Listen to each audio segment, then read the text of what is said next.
the Harness Racing Alumni Show, with your host, Freddie Hudson and Trade Martin. This is Freddie Hudson, and I'm here today with Trade Martin and Bob Marks. Joining us is Standardbred Retirement Foundation's Judy Bokman with an update of the SRF horses. Welcome back, Judy. Hi, Freddie. Thank you so much for having me back.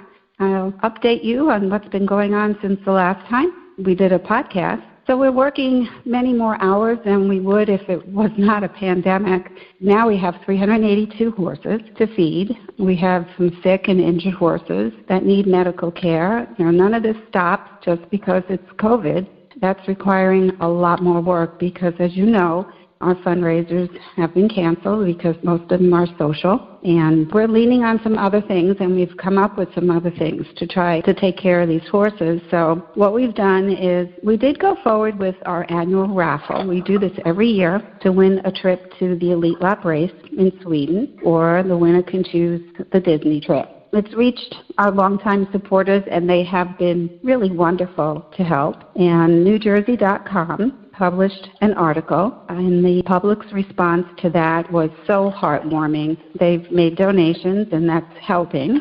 And so where are we now? It's pretty much been 6 weeks later, and we've been doing some adoptions, sight unseen, and we continue to do that. It's not very easy. We have to do videos, but we're getting some done. And we've been searching for free pastures so that we can cut back on the expense of hay and grain, but we haven't had any success. We've moved our annual online auction. It's usually the end of May, and now it's May 1st. So far we have about 150 items in it, a lot of horse items, racing, non-racing, and people can access that through our website at adoptahorse.org. We've pleaded for foster care.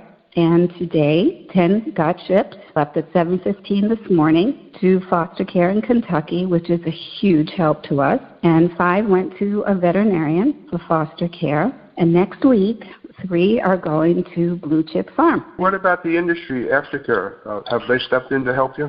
Well, we've been reading a lot about racing's commitment to aftercare of these animals, but we don't see any action to support that yet. We need racing organizations, sportsmen's organizations, racetracks. They need to get involved financially to support these horses. These horses have performed for them, made their professional and personal lives what they are, and it's frustrating and ironic that it's individual people, most with no connection to racing, that have been carrying SRF horses for these 30 years. Well, you've been doing this for over 30 years now. How is the SRF different? Well, SRF is the model program. It is the most productive of its kind.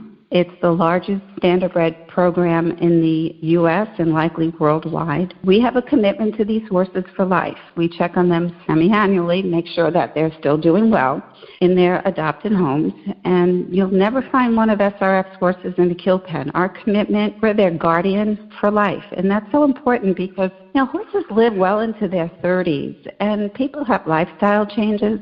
A dog lives maybe 12, 15 years. These horses, they're almost like parrots. They live for so long. And somebody has to make sure.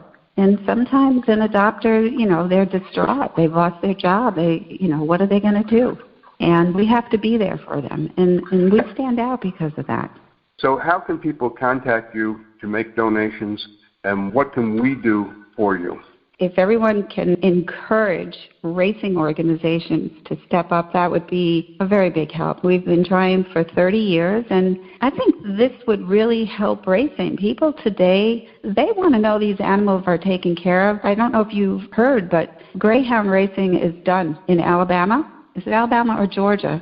It's almost extinct. We don't want this to happen to racing. People want to know these horses are taken care of. So to contact us, I can give you the phone number. It's 609-738-3255, or they can email. And it's very easy. It's the initials of SRF, director@gmail.com. We appreciate anything and everything that will help us get these horses fed, taken care of until we can get through this. Our auction is May 1st. It can be accessed through adoptahorse.org, and we're still taking donations. So there's a lot of different ways people can help.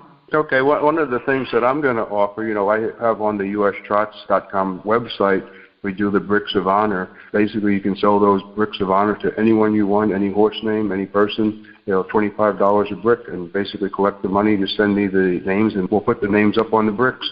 Oh, that's wonderful, Freddie. Thanks so much. I thought you sent me something on that, but it's great for everybody to know about it. Thank you. You're welcome. And I do know that Randy Ross has also said that once his bikes get back into being manufactured, he'll donate a bike to be auctioned off. But that's not going to happen until they can get back on track. So that'd probably be towards the fall a little bit. Yes. And his bikes are riding bikes for people, not racing bikes. Right. I know his bikes. They're great bikes. Yeah, that would be terrific. Not to get confused. Yeah.